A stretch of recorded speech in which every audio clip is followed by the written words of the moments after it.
Pernah dengar soal buku yang katanya amoral, licik, bahkan kejam?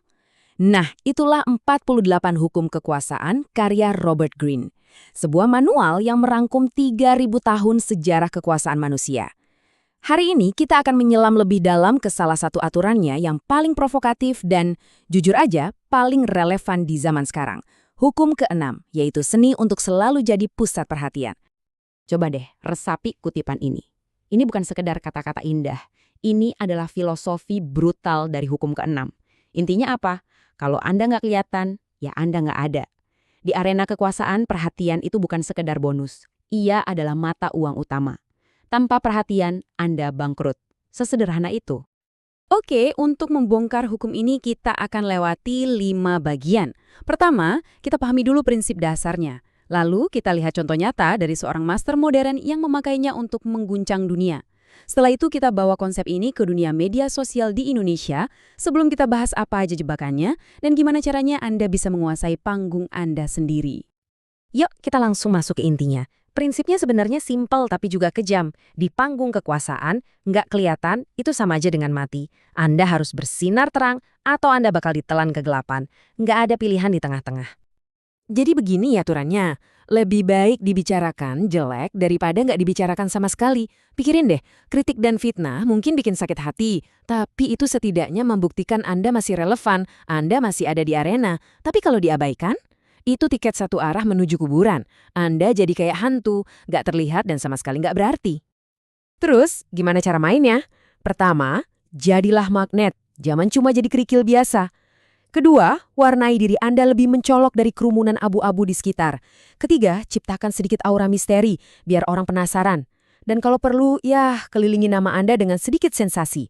Karena skandal kecil jauh lebih baik daripada keheningan total. Tujuannya cuma satu, curi lampu sorot dari orang lain dan arahkan ke diri Anda.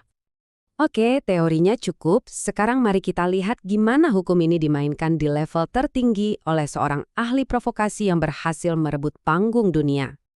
Siapa lagi kalau bukan Donald Trump? Suka atau tidak, harus kita akui, strateginya dalam memonopoli perhatian publik adalah contoh sempurna dari hukum keenam yang dijalankan dengan sangat-sangat efektif. Nah, ini rahasianya. Dia paham betul bahwa bagi pikiran bawah sadar publik, nggak ada bedanya antara cinta dan benci. Yang penting adalah nama Anda terus disebut. Pujian mungkin bikin Anda disukai, kemarahan bikin Anda ditakuti, tapi dua-duanya memastikan satu hal, Anda nggak akan pernah dilupakan. Dia ini master dalam menciptakan badai dari hal sepele. Setiap tweet kontroversial, setiap pernyataan yang mengejutkan, itu semua adalah umpan yang sengaja dia lempar. Media tentu saja melahapnya. Dan tanpa sadar, mereka memberinya panggung gratis senilai miliaran dolar. Mereka menjadikannya topik utama setiap hari. Dan hasilnya? Ya, dominasi absolut. Ia berhasil mengubah perhatian menjadi pengaruh, dan pengaruh itu diubah lagi menjadi kekuasaan yang nyata. Dia membuktikan bahwa di zaman sekarang, siapa yang mengontrol perhatian, dialah yang pegang kendali. Oke, kita tinggalkan dulu panggung politik dunia. Sekarang, mari kita tarik hukum kuno ini ke tempat kita sehari-hari berinteraksi, panggung digital Indonesia. Coba deh pikirkan sejenak, gimana sih wujud hukum ini di lini masa Instagram, TikTok, atau X kita setiap detiknya? Pasti Anda sudah bisa menebaknya kan? Lihat deh pergeserannya. Dulu, seorang tokoh publik harus tampil di TV dengan pesan yang sudah diatur rapi. Sekarang, seseorang bisa jadi viral dan dibicarakan satu negara dalam semalam cuma karena sebuah drama di media sosial. Mereka nggak nunggu diundang ke panggung, mereka bikin panggungnya sendiri. Seringkali dengan bahan bakar kontroversi. Itulah hukum keenam versi digital. Di dunia Instagram dan TikTok, diam dan kalem itu dosa. Aturan mainnya jelas, makin heboh, makin kaya. Mereka yang paling dramatis, paling kontroversial, paling berani beda, merekalah raja dan ratunya. Perhatian yang mereka panen itu kemudian diubah jadi followers, endorsement, dan ya, pengaruh di dunia nyata. Tapi, hati-hati. Api yang Anda pakai untuk menarik perhatian ini bisa dengan sangat mudah membakar diri Anda sendiri. Hukum ini adalah pedang bermata dua, dan mata pedang yang satunya bisa menebas Anda tanpa ampun. Ingat baik-baik, setiap pasang mata yang tertuju pada Anda itu datang dengan ekspektasi. Setiap sorotan membawa risiko. Berdiri di bawah lampu panggung itu rasanya panas, dan ada harga mahal yang harus dibayar untuk terus berada di sana.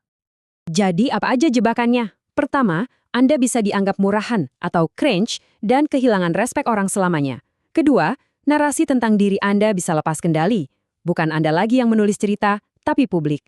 Dan yang paling bahaya, saat Anda berdiri paling tinggi di panggung, Anda menjadi target paling empuk bagi semua orang yang ingin menjatuhkan Anda. Nah, setelah kita lihat kekuatan yang dahsyat, sekaligus bahayanya yang mematikan, gimana caranya kita bisa mengambil pelajaran dari sini untuk menguasai panggung kita sendiri, tapi dengan cerdas? Jadi, poin kuncinya sekarang bukan lagi soal apakah perhatian itu penting, itu udah jelas. Pertanyaan yang sesungguhnya adalah, gimana caranya Anda menjadi sutradara dari sorotan itu, bukan cuma jadi aktor yang disorot. Dan inilah kesimpulan utamanya. Jangan pernah jadikan perhatian sebagai tujuan akhir, jadikan ia sebagai alat. Kekuasaan yang sejati itu bukan soal mandi dalam cahaya lampu sorot, tapi tentang memegang kendali lampu sorot itu sendiri. Anda yang memilih kapan harus bersinar paling terang dan kapan harus mundur ke dalam bayangan. Itulah seni menguasai perhatian yang sesungguhnya.